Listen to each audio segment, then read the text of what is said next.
Right, let's do the rest of these questions. Now, as I am recording this, I'm honestly not sure what way I'm going to be uploading things. So sorry if I say anything here that contradicts what I have posted on Google Classroom. But currently my thinking is, you know the way I'm a control freak? Well, I obviously am wanting you to be trying these questions for yourself and ideally doing them for yourself and getting them right.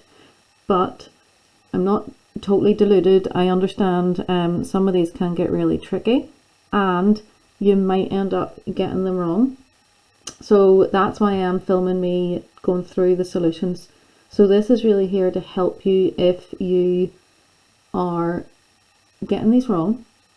The only other thing is that I'm thinking I might upload this and get you to pause it and try it and then play me and try and play. Do you know what I mean? So pause it, give it a go, and then play me going through it so that you can check your solution. But well, let's see how we get on. Hey, maybe you won't even need these. Maybe you're getting them all right. Okay, slightly concerned I'm not going to have enough room for my working out here. So, fingers crossed. Right, so I'm on page 235. One thing I've noticed as I film these videos is that I keep forgetting to tell people what page I'm on, so apologies in advance for the next few times that I'm bound to do that. But you're all clever enough, you can figure it out by looking at the screen. Anyway, right, number 2, for these balance beams, calculate the weight C. Now it's because of this was why I wanted to do these ones in a separate video for you, because this is like stepping up a notch in terms of difficulty in these questions, because we've got more than one force acting on the one side sometimes. So for part A, all of it balanced. So anti-clockwise moment is going to be equal to clockwise moment or moments. I always say moments and then just write moment. Should really be moments. Before we start filling in anything with that, let's look at our diagram and check what way these are all making this rotate. So do you remember the wee trick with the pen? Set the pen on and you can rotate this way or it can rotate this way, and you can see what way each individual force is making it rotate. So this one is going to be making this rotate anti-clockwise. This one is going to be making it turn clockwise. And this one is also going to be making it turn clockwise. So we've got 2 clockwise moments. And as I say, that's what makes this awkward in this one. So for anti-clockwise, we've got force times distance for C. But for clockwise, we've got 2 separate ones. Now you don't just add the 2 forces together and do some crazy thing with the distance. That won't work. You have to figure out the individual moments created by these and add them together.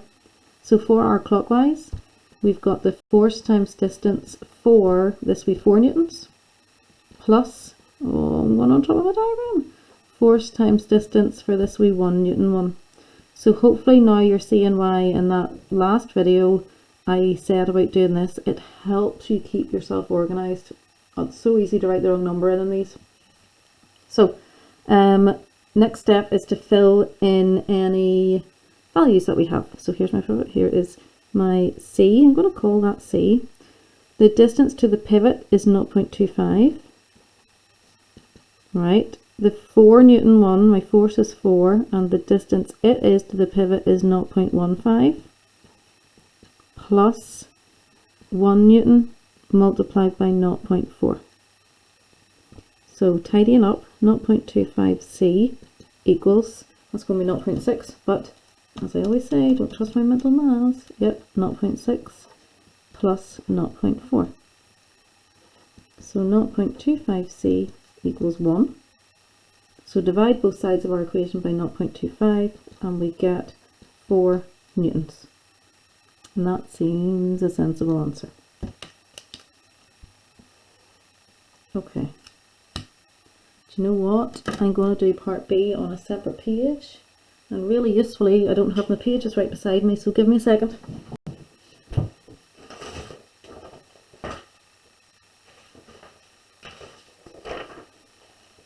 Okay. So for B, I just don't want to end up squashing it into this space here. It'll just be horrendous. So I'm going to answer it here. So for this one, let's look. Pivot, this one's making it turn anti-clockwise. these two are both clockwise. Okay, because it's balanced. Anti-clockwise moment equals clockwise moment. Anti-clockwise, we just have the 1. So we have our force times distance for this 5 newtons. Clockwise, we've got 2 that we're going to have to add together. So we've got the force times distance for the 1 newton, plus we've got the force times distance for D. Fill in what we know. So 5 for our anti-clockwise. Distance to the pivot is 0.4. 1, and the distance it is to the pivot, flip me, that's hard to see, 0.2, plus this unknown force here, D, oh look, forgot my brackets, multiplied by the distance it is to the pivot, 0.3. Okay, so 5 multiplied by 0.4 is 2. 1 times 0.2 is 0.2, plus, oh my goodness, forgot my brackets again, 0.3 D. So take away 0.2 from both sides. So if I was your maths teacher right now, I would probably be saying to draw your lines down both sides. Take away 0.2, take away 0.2. So that gives me on this side 1.8 equals 0.3 D. And then divide both sides by 0.3. Is that going to be 6? Yeah, it is. I need to trust myself more, don't I? So D is 6 newtons. Okay, I've got the feeling like I went too fast guilt there. Hopefully that was alright. Remember, keep on pausing me if I do go through quickly through these. I apologise. Right, let's look at number 3. Probably going to need this board again. Right, number 3. Calculate the weight of the beam. Now, see in exam questions, they will be so sneaky here and they'll not even mark the weight on. So remember that acts at the centre of gravity, which is the 50 centimetre mark. So the way they tend to do exam questions actually is to tell you what point this is pivoted at, and then you have to figure out the distance to the pivot. So that's like taking it up another notch. Okay. Anti-clockwise moment equals clockwise. We've only got 1 each this time, so it's just a force times distance and a force times distance. So this one is anti-clockwise and this one is clockwise. So for anti-clockwise, that's the V5, and force times distance, that's the weight that we're looking for.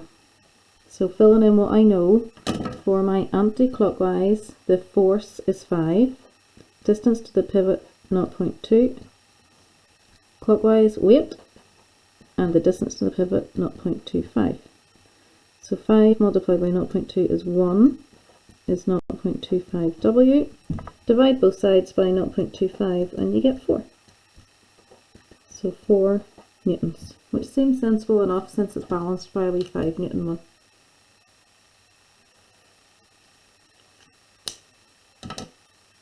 Oh flip, not even on the screen, no one's here to tell me. Right, number 4. The diagram shows a tall crane with a counterweight to balance the load. Calculate the size of the counterweight. So the pivot here is going to be this bit of our crane. Now, let me see. Anti-clockwise moments equals clockwise moments. This counterweight is our anti-clockwise and the load is our clockwise.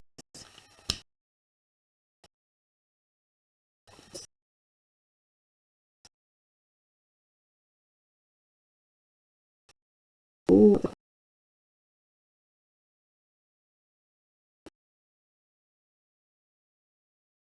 So because this is like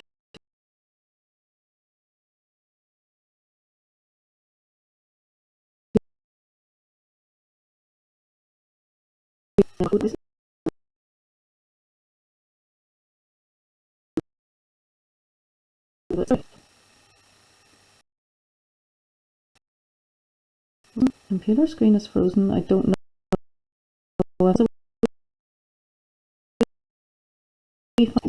Right. So 10F equals 600,000. Yep.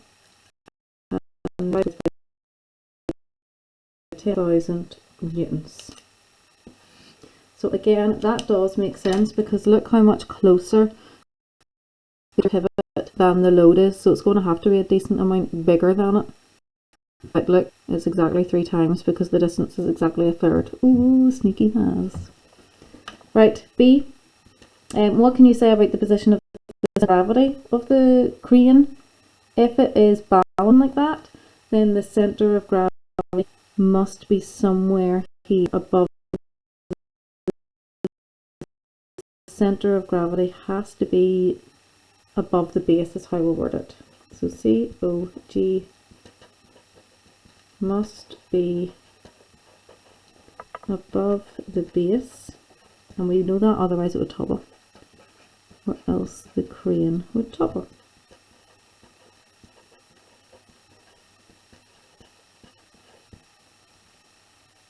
Okay, hope we're all having fun. Right, let's look at this one. Oh, this is a good question. So this is more like the way it would be in the exam, right? So to find the weight of a meter rule, Susan set up the apparatus shown below.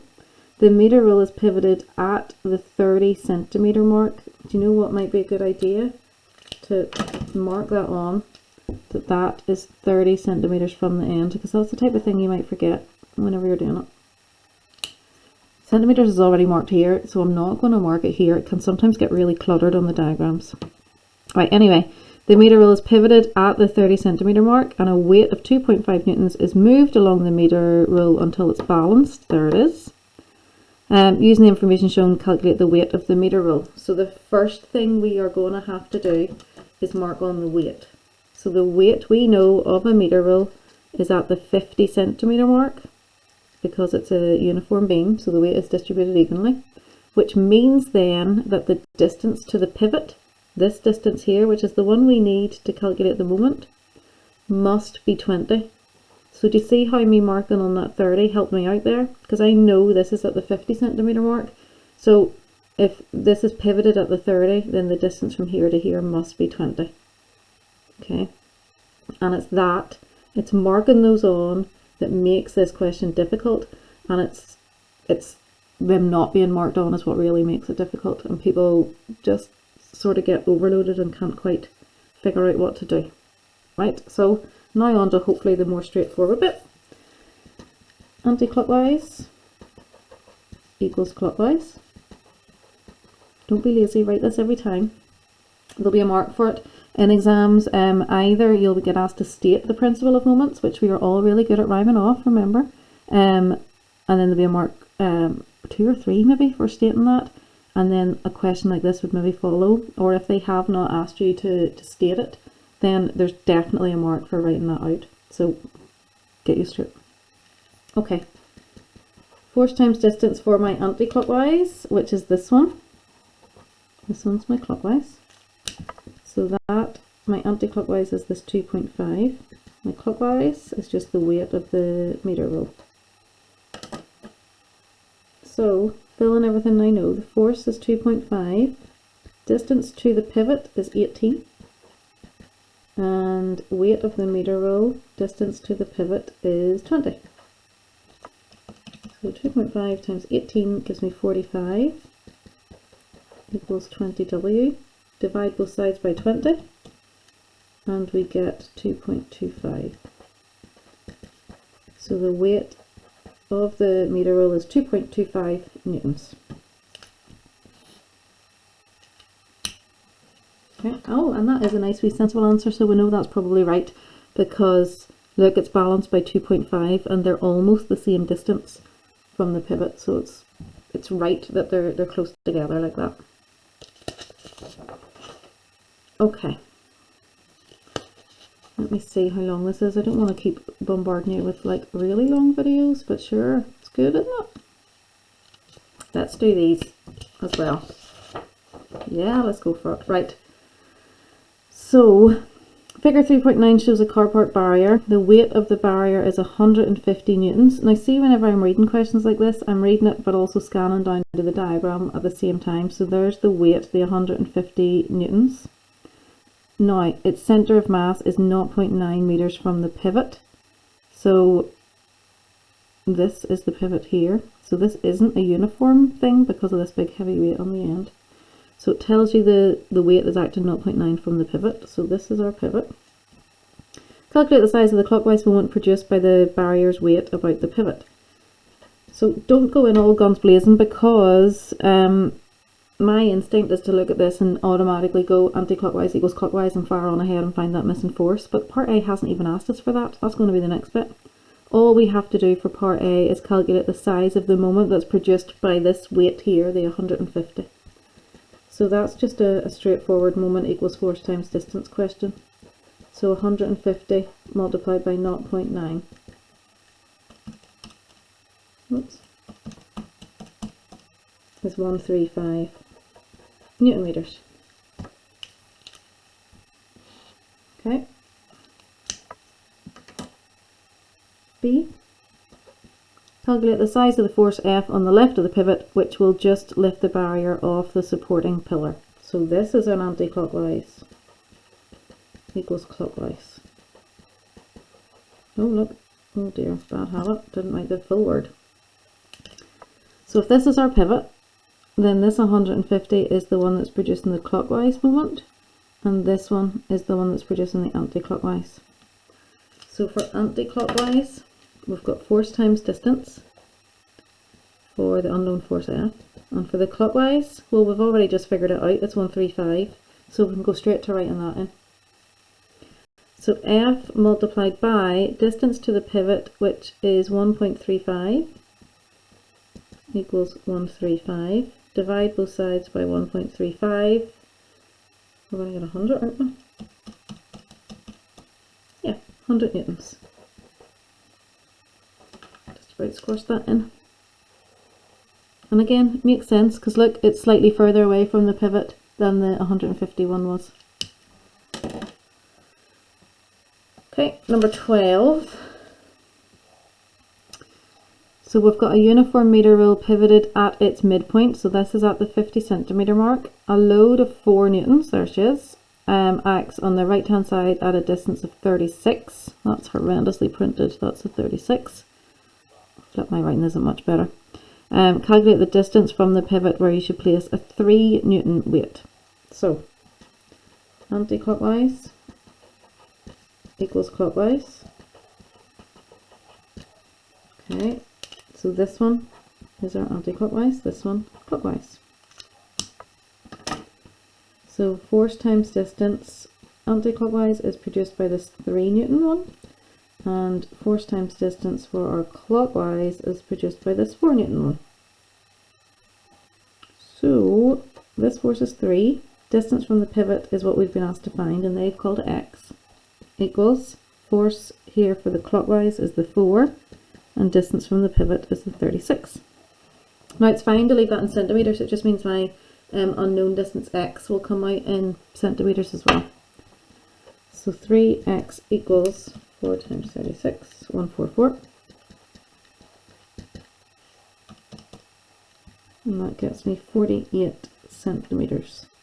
And again, you can probably hear the slight pause in my voice as I scan back up to the question. It's 48, which is a bit bigger than this, and that makes sense because this force is a little bit less than that one. See, always checking. Okay, 2, 3, 8. Where are we? Right, figure 3.11 shows a plan view of a gate pivoted at C. Oh, this question always confuses people. So this is like us. Is this us looking down on the gate? I should maybe read the rest of the question first. So the pivot is here at C. A boy at A is pushing on the gate with a force of 100 newtons. Yeah, this is us looking down on the gate. So he's pushing here at 100 newtons. And a man at B is pushing in the opposite direction so that the gate does not move. So he's standing here and pushing down this way. The gate does not move, tells us that it's in equilibrium or it's balanced, so the anti-clockwise are equal to clockwise. This is another one which type of question which has broken it down into the parts, which sometimes confuses people further than if they had just gone straight in with the do it all in once. So part A, the moment of the force exerted by the boy about C. So for the boy, moment is force times distance. The boy force is 100, and the distance to the pivot is this full distance, 4 meters. So his moment is 400 Newton meters.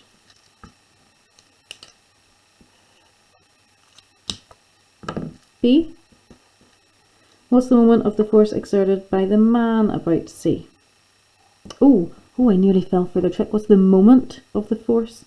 Which is the same answer. And we know that because of, it's off the screen, because of this, it does not move. So we know anti-clockwise moments are equal to clockwise. So that's how we knew that that moment was 400 Newton meters. Then for C, what size of force is exerted by the man? Well, we know his moment is 400. We know his distance to the pivot is 1 meter, look. Because they've been really sneaky.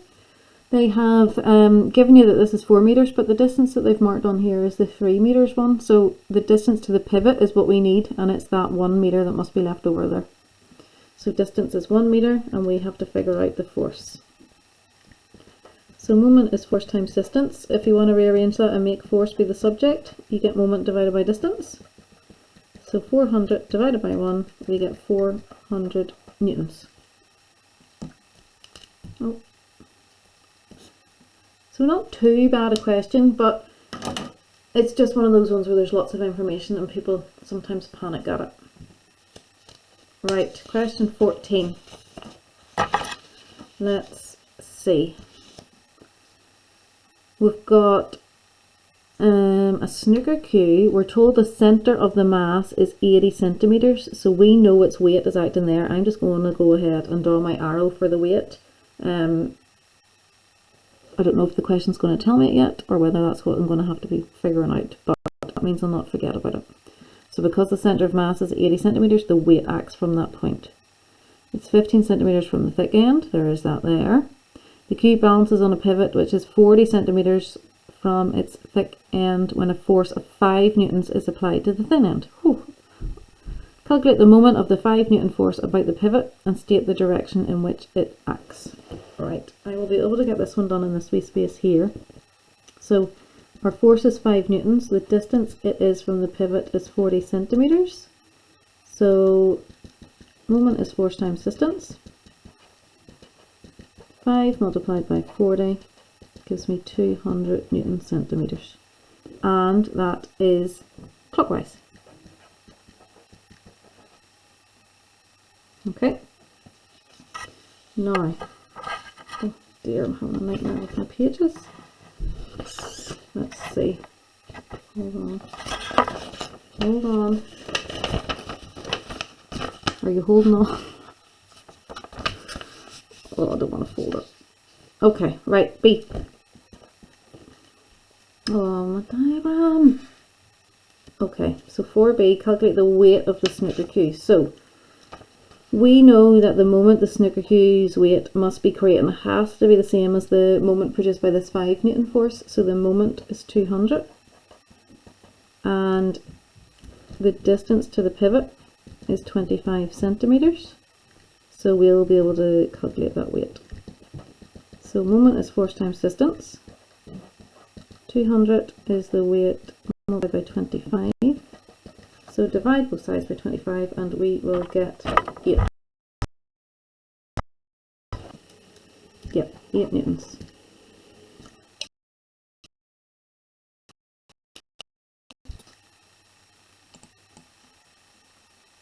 Okay, last question. So we've got a side view of a paving slab and the weight is 100 newtons. Okay, and that's going to act from the centre point because it's uniform. Calculate the smallest force F needed to lift it up. So if I'm pushing this paving slab up from here, then it's going to pivot about this point. So that's my pivot point there. Okay, so anti-clockwise moments are equal to clockwise. And let's mark on which is which. Is this, if this is my pivot, my weight is acting down this way, so that is anti-clockwise. This is my pivot and this lifting force is acting up that way, then that is clockwise. So for anti-clockwise, that's force times distance for the 100. And for clockwise, that's force times distance for this unknown force F. So fill in what we know. 100. Distance from the pivot is going to be 0.3. And we know that because it's uniform, its weight's going to act in the centre, and the whole length is 0.6. Oops.